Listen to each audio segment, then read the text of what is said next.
जी news के आज इस शानदार कार्यक्रम में हमारे बीच उपस्थित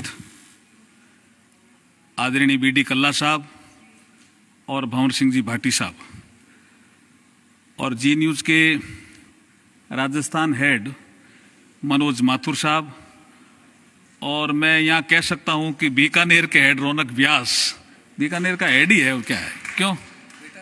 हाँ, बीकानेर के रौनक व्यास, त्रिभुवन जी और हमारे आज इस प्रोग्राम में उपस्थित बीकानेर की प्रथम नागरिक सुशीला कंवर राजपुरोहित और सभी जो सम्मानित होने वाले हमारे उद्यमी जिन्होंने कोरोना वायरस की लड़ाई में समाज का योगदान दिया, सरकारों का योगदान दिया और जनता की सुध बुध ली, इसलिए जी न्यूज ने जो उनका सम्मान किया है उनका मैं अभिवादन करता हूं, धन्यवाद करता हूं और बहुत बहुत अभिवादन करता हूं कि आप इसी तरह समाज में आगे भी काम करते रहेंगे।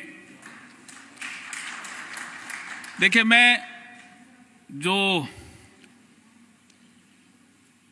लवीला राज जो संचालन कर रही है उसने कुछ योजनाओं के बारे में बताया, तो जैसे बीडी कल्ला साहब ने बाद में बताया, उनका तो मैं नंबर बाद में लेने वाला हूं। कल्ला साहब, पहले कल्ला साहब ने कुछ टॉपिक मुझे दे दिए, उस संबंध में एक मुझे बैठे बैठे अभी एक रमन महर्षि का एक दृष्टांत याद आ गया। पचीसिया जी कह रहे हैं सुना दो। हाँ, सुना रहा हूं, वही सुना रहा हूं पचीसिया जी। एक गाजियाबाद का कोई आदमी था, तो रमन महर्षि का वो शिष्य था। Raman Maharshi was a South Indian saint, लेकिन वो मौन धारण ज्यादा रखते थे। अजय जी, आपको सही जानकारी है, पुरोहित जी को, ज्यादा साउथ में रहते थे। तो वो एक दिन चला गया ट्रेन से दिल्ली से मद्रास, वहां जाके आश्रम में पूछा कि मुझे मिलना है, तो उन्होंने कहा आज उनका फास्ट है। कि कुछ बोलेंगे नहीं क्या? कि बिल्कुल नहीं बोलेंगे आज। तो कि मेरा तो सुबह तो फिर ट्रेन है, रात को भी नहीं बोलेंगे, कल ही बोलेंगे। तो मुझे तो वापस जाना है। बोला आपकी मर्जी। तो अब लिख के दे दूं क्या? तो उन्होंने लिख के दे दिया, रमन महर्षि को लिख के दिया। क्या लिख के दिया? एक क्वेश्चन है जिसको मैं कई बार स्कूलों में पूछता हूं, कॉलेजेस में पूछता हूं। भंवर सिंह जी भाटी साहब बैठे हैं, ज्योग्राफिकली इसका आंसर कुछ और हो सकता है, लेकिन जो रमन महर्षि ने कहा वो आध्यात्मिक आंसर था, जिसका जिक्र अभी आध्यात्मिक वातावरण बनाने के लिए बीडी कल्ला साहब कर रहे थे। क्या क्वेश्चन ये था कि नदियों का पानी जो है वो मीठा क्यों है, और समुद्र का पानी वो है नदियों का ही पानी क्यों? संपत जी पारिक साहब, नदियों का ही है ना, का किसी और का है नदियों का ही पानी, लेकिन वो खारा क्यों हो जाता है? क्यों महेंद्र गहलोत साहब? क्वेश्चन तो थोड़ा टिपिकल था या सरल था? सरल नहीं था। तो वो लिख करके भेजा, तो उनका मौन था, लेकिन जो उन्होंने आंसर दिया उस कारण से रमन महर्षि इतिहास में अमर हो गए, एक ही क्वेश्चन से। उसने फिर जो बुक लिखी, वो मिस्टर अग्रवाल थे गाजियाबाद के, उन्होंने जो बुक लिखी उसमें रमन महर्षि का चरित्र सामने आया कि रमन महर्षि ऐसा सोचते हैं। क्या कहा उन्होंने कहा नदी का पानी इसलिए मीठा होता है कि वो चलता रहता है। पशु भी पानी पीते हैं, पक्षी भी पानी पीते हैं, खेत और खलियान में भी सिंचाई के लिए काम आता है, और मनुष्य भी अपनी प्यास बुझाता है, चलता रहता है, सबकी प्यास बुझाता रहता है, इसलिए वो मीठा होता है। और जैसे ही वो पानी समुद्र में जाकर के स्टोरेज की प्रवृत्ति में आ जाता है तो वो खारा हो जाता है। प्रदीप जी जोर ताली बजाई नहीं, प्रदीप उपाध्याय जी, कहीं बात समझ में ज्यादा आया उठा रहे, बढ़िया गई है कहीं। गुमान सिंह जी भी जोरदार हंस रिया। देखिए, ये जो विषय है रमन महर्षि का, इसी विषय का यह भाव है आज कि बीकानेर के लोग, जैसे बीडी कल्ला साहब ने कहा, कि परोपकारी भाव रखते हैं और दान करने से धन नहीं घटता है, इसका वो जिक्र कर रहे थे। रमन महर्षि इसमें क्या कह रहे हैं कि धन नहीं घटता, ये तो अच्छी बात है, धन बड़ा भी हो जाता है, ये अच्छी बात है। लेकिन अगर दान के माध्यम से, सेवा के माध्यम से, सामाजिक सरोकार के माध्यम से धन अगर चलता रहता है तो जिसके पास धन है वो आदमी मीठा हो जाता है, जिसको पॉलिटिकल भाषा में लोकप्रिय होना कहते हैं। जैसे हमारी महापौर जी भी अभी लोकप्रिय होगी कई दिनों बाद ही, साल भर अभी नहीं हुआ, लेकिन you are a very popular महापौर। क्यों क्यों ऐसा हुआ? क्यों ऐसा हुआ? वो इसलिए हुआ कि धन जिन्होंने भी नदी के पानी की तरह चलायमान रखा, हमारे जितने भी उद्यमी हैं सब बधाई के पात्र हैं। इन्होंने वैसे ही नदी के पानी की तरह चलायमान रखा। जो कुछ लोग यहां बैठे हैं, कई ऐसे लोग भी होंगे जिनके पास इनसे ज्यादा पैसा होगा, फिर भी वो पैसों तिजोरी में बंद है। भाई साहब, बे मीठा को नहीं, बे खारा है थोड़ा, बे मीठा को नहीं। जैसे ही स्टोरेज की प्रवृत्ति में आ जाता है, आदमी की प्रवृत्ति स्टोरेज हो जाती है, वो समुद्र के पानी की तरह खारा हो जाता है। ये रमन महर्षि है। ज्योग्राफिकली इसका आंसर कुछ और हो सकता है, ज्योग्राफिकली इसका आंसर कुछ और हो सकता है। ठीक बीडी कल्ला साहब ने विषय को रखा, मनुष्य है वही जो मनुष्य के लिए मरे। ये पशु प्रवृत्ति है कि आप ही चरे। खुद के पास पैसा है, अपना परिवार पालना, खुद के लिए साधन मुहैया कराना, विकसित करना, ये पशु प्रवृत्ति है। मनुष्य प्रवृत्ति यह है कि मनुष्य है वही जो मनुष्य के लिए मरे। अब ये कोरोना वायरस का कालखंड, 100 साल बाद स्पेनिश वायरस आया था 1918, 1920, और इस स्पेनिश वायरस के समय इतिहासकार कहते हैं, अब इसमें भी विठल बेसा जी थे, थोड़ा देख बताया कि इसमें कई लोग कहते हैं कि 3 करोड़ लोग मरे पूरे संसार में, कुछ लोग कहते हैं कि 5 करोड़ मरे, और कुछ लोग कहते हैं कि 7 करोड़ लोग मरे। इसका मतलब 3 करोड़ तो मरे ही मरे 1918, 1920। ठीक 100 साल बाद ये कोरोना वायरस आया। इस कोरोना वायरस में भी संख्या कितनी हुई, क्या हुई, अलग बात है, पर मैं बीकानेरी चासनी थान देवनो चाहूं।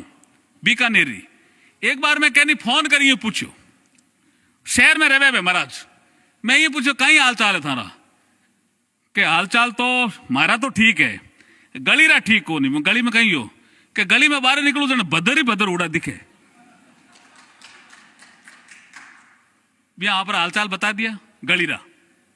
और एक कालखंड आया था महीने 2 महीने का, एक ऐसा परिवार है जो मैंने जिला कलेक्टर साहब को पूछा कि जिसमें उसके रिश्तेदार सहित 17 लोग गए, एक ही परिवार के, शिवशंकर व्यास या कोई नाम बताया था कलेक्टर साहब ने। बीकानेर के एक हमारे कार्यकर्ता ही हैं, लेकिन उसके 2 बहनें, वो कह रहे कैसे मैं मानूं कि कोरोना कुछ नहीं था। मेरी 2 बहनें, दोनों बहनों के हस्बैंड चले गए, एक हमारे कृषि मित्र में मूलचंद गहलोत गया और एक श्री डूंगरगढ़ में गया। तो बोला मैं कैसे मानूं कि कोरोना कुछ नहीं था? इसका मतलब कोरोना था, कोरोना महामारी थी, उसको केंद्र सरकार ने और राज्य सरकारों ने मिलकर के इस देश को बचाने का प्रयास किया। इसलिए हम केंद्र सरकार के नेतृत्व को भी और राज्य सरकार के नेतृत्व को भी बधाई देना चाहते हैं, और आप सबको बधाई देना चाहते हैं कि आपने उसमें सहयोग किया। हम मीडिया को भी बधाई देना चाहते हैं, it's a 4th pillar of the democracy, कि आपने भी इसमें सहयोग किया, जिस कारण से ये समाज आज जिस तरह से हम रफ्तार देख रहे हैं। कई बार मैं आर्टिकल पढ़ता हूं, मैंने कल परसों भी कहीं पढ़ा जिसमें लिखा था कि सेकेंड वर्ल्ड वॉर के बाद, second world war, first world war तो देखिए हमारा मनोज जी जैसे कला साहब ने कहा हमारा शहर हिस्टोरिकल है। फर्स्ट वर्ल्ड वॉर जब समाप्त हुआ तो वारसाई की संधि हुई और 2 लोगों ने साइन किए, कला साहब मुझे करेक्ट करेंगे अगर मैं गलत हूं तो, 2 लोगों ने साइन किए उस संधि पे इंडिया की तरफ से। उसमें एक बीकानेर के महाराजा गंगा सिंह जी भी थे। बीकानेर वो शहर है, ये हिस्टोरिकल भी है, और जब हम आ रहे थे अंदर तो आपने गंग कैनाल का भी जिक्र किया। यही वो शहर है बीकानेर स्टेट। उस समय कोई बड़ा स्टेट नहीं था। हैदराबाद स्टेट बड़ा, पटियाला स्टेट बड़ा, बड़ौदा स्टेट बड़ा, बीकानेर तो रेगिस्तान। लेकिन जो कल्ला साहब जिक्र कर रहे थे, परोपकार की भावना यहां कूट कूट भरी हुई है। यहां राम गोपाल मोहता जैसे लोग पैदा हुए जिन्होंने महाराजा गंगा सिंह जी को कहा कि आप नहर लाइए। यहां छपना एक अकाल पड़ा था, हम बताना चाहते हैं। छपनी अकाल के कई गीत हैं, अगर आपको ध्यान हो तो। भगरेजी थानठा छपनिया काल का गीत गांव में लोग गावे, ये तो फेमस हो। छपनिया मतलब 2056 सम्मत, अब चल रहा है 2077।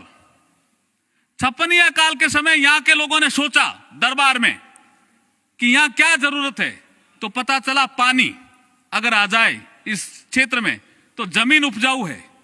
उसके बाद महाराजा गंगा सिंह जी वीसी थे, कहां? बनारस हिंदू विश्वविद्यालय। वहां गए, पंडित मदन मोहन मालवीय जी से जिक्र किया कि मैं क्या करूं, मेरी जनता बहुत मर गई। बोला कितनी मर गई? बोला असंख्य, मैं गिन नहीं सकता। तो मदन मोहन मालवीय जी ने यह कंसेप्ट दिया महाराजा गंगा सिंह जी को, क्या पानी ला सकते हो क्या? उन्होंने कहा पानी मैं कहां से लाऊं?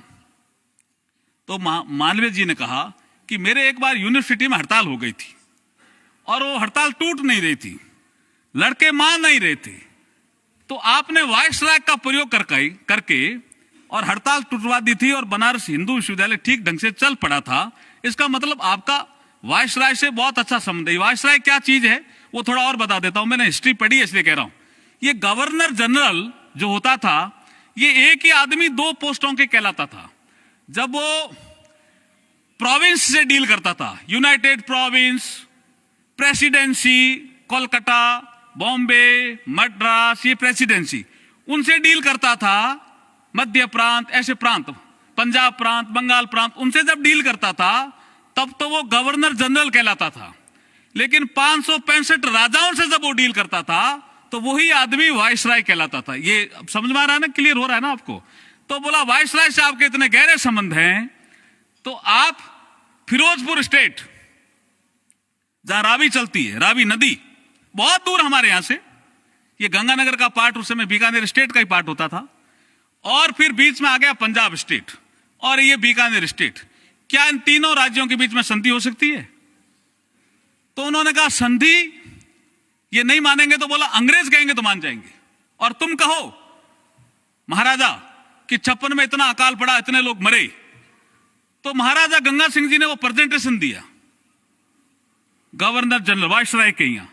वहां ये दोनों स्टेट के मालिक माने, तब जाकर के 1921 में समझौता हुआ। बीकानेर स्टेट, पंजाब स्टेट और फिरोजपुर स्टेट। पहले उन्होंने मना कर दिया, हम हमारा पानी क्यों दें और आप कैसे पानी ले जाओगे, आपके तो यहां रेगिस्तान है, आप नहर कैसे निकालोगे, इतना पैसा कहां से लाओगे? तो ये जो बीकानेर में परोपकार की भावना है, उस समय भी, मैं एग्जैक्ट मुझे आंकड़े अभी याद नहीं है, लेकिन मुझे जो आंकड़े ध्यान है उसके हिसाब 3,75,00,000 और 49,000 के आसपास गंग कैनाल में उस समय लागत आई थी। और बीकानेर के लोगों ने खुद ने चंदा करके उस पानी को लाए और शिवपुर हेड, जो अभी गंगानगर सादुल शहर के आसपास है, शिवपुर हेड, वहां पे फंक्शन हुआ। लॉर्ड इरविन आया, लेडी इरविन आई, कई राजा पहुंचे। अब यहां पे भी महाराजा गंगा सिंह जी ने मदन मोहन मालवीय जी को बुला लिया। जिस गाड़ी में वो बैठे थे वो गाड़ी खराब हो गई, तो महाराजा ने कहा आना जरूरी है। और जहां पंडित जी को, जिसको मैंने बुलाया था, वो भी उस गाड़ी में है। तो मदन मोहन मालवीय जी ऊंट पे चढ़ करके शिवपुर हेड पहुंचे थे और वहां पंडित जी पहुंच नहीं पाए थे। इसलिए गंग कैनाल का अगर पूजन किसी ने किया तो पंडित मदन मोहन मालवीय जी ने खुद ने किया, खुद ने। इतने सात्विक आदमी से जो पूजन हुआ था, उस कारण से आज गंगानगर, हनुमानगढ़ और बीकानेर भी हरा भरा नजर आ रहा है। ये हमारे बीकानेर की विरासत है। इसलिए हम कह रहे हैं कि बीकानेर का परोपकार की भावना, उस समय पैसे नहीं थे महाराजा के पास, ये बीकानेर के लोगों ने दिए। मैं बहुत धन्यवाद करता हूं कि ये पानी आ सका जो हम पी सकें पानी। मनोज बजाज साहब, ये बहुत अच्छी हिस्ट्री है जो आज कल्ला साहब ने मुझे ये टॉपिक दे दिया, इसलिए मैंने आपके सामने रख दिया। इसलिए आप उसी के ग्राहक हो जी। ये जो 16, 17, 18, 19 जो भी उद्यमी आज सम्मानित हुए हैं, वो उसी पीढ़ी के, चाहे चोपड़ा हो, चाहे रामप्रिया हो, चाहे हमारे रामगोपाल जी मोहता हो, उसी पीढ़ी के, उसी के कालखंड के लोग हो, जिन्होंने इस बीकानेर को सींचा, बीकानेर को पुष्पित किया, बीकानेर को पल्लवित किया, बीकानेर को आनंदित किया। और आज इस कोरोना वायरस में भी आज बीकानेर को सींच रहे हो, बीकानेर को पुष्पित कर रहे हो, बीकानेर को पल्लवित कर रहे हो, बीकानेर के लोगों को आनंदित कर रहे हो। इसके लिए आपको बहुत बहुत बधाई और शुभकामनाएं। मैं पुनः जी न्यूज को बधाई देता हूं। अब 2 लाइनों में ही, क्योंकि संचालक महोदय का आदेश है कि क्या कर रही है सरकार, तो मैं यहां पोटाश के भंडार देख रहा हूं, जो श्री डूंगरगढ़, लूणकरणसर, खाजूवाला से होते हुए हनुमानगढ़ तक जा रहे हैं। और जितना पोटाश दुनिया में उपलब्ध है, दुनिया में उसका 5 गुना ज्यादा यहां है, 5 गुना ज्यादा। हम सारा पोटाश इंपोर्ट करते हैं, देश का पोटाश इंपोर्ट करते हैं। 10,000 से 15,000 करोड़ रुपए की राशि उसमें लगती है। और जब पोटाश यहां निकलेगा तो मुझे यह नजर आ रहा है, बीकानेर का आसपास का जो एरिया है, यहां केमिकल की फैक्ट्रियां नजर आ रही है, मुझे दिख रहा है, मुझे केमिकल की फैक्ट्रियां दिख रही है, ग्लास की फैक्ट्रियां दिख रही है, पेट्रोकेमिकल की फैक्ट्रियां दिख रही है और एक्सप्लोजिव की फैक्ट्रियां दिख रही है। गजनेर का एरिया डेवलप हो रहा है, अब हो रहा है ना। तो यहां भी अभी भंवर सिंह जी भाटी साहब मुझे कह रहे थे गैस ले आओ। बीकानेर उस बिडिंग में आ गया, पहले बिडिंग में नहीं था। अब जितना पैसा लगेगा उसके लिए गैस पाइपलाइन हम बीकानेर लाएंगे और बीकानेर भी सेरेमिक हब बनेगा। बाकी जो छोटी मोटी समस्या, इनका समाधान हम मिलकर करते रहेंगे, क्योंकि जैसे कला साहब ने कहा, मैं भी इस मत का हूं, अगर बीकानेर का डेवलपमेंट हो तो सारे राजनीतिक दलों को एक जैसी सोच रखनी चाहिए। We must unite in the development attitude. Politics हम कर सकते हैं, चुनाव है अभी तो चुनाव में कर सकते हैं, अभी पार्षदों को चुनाव है उसमें कर सकते हैं, वो अपनी जगह है, लेकिन विकास में पॉलिटिक्स नहीं हो, ये मैं भी इस मत का हूं। आपने मुझे मंच पे बुलाकर बोलने का अवसर दिया, इसके लिए बहुत बहुत धन्यवाद। जय हिंद, जय भारत।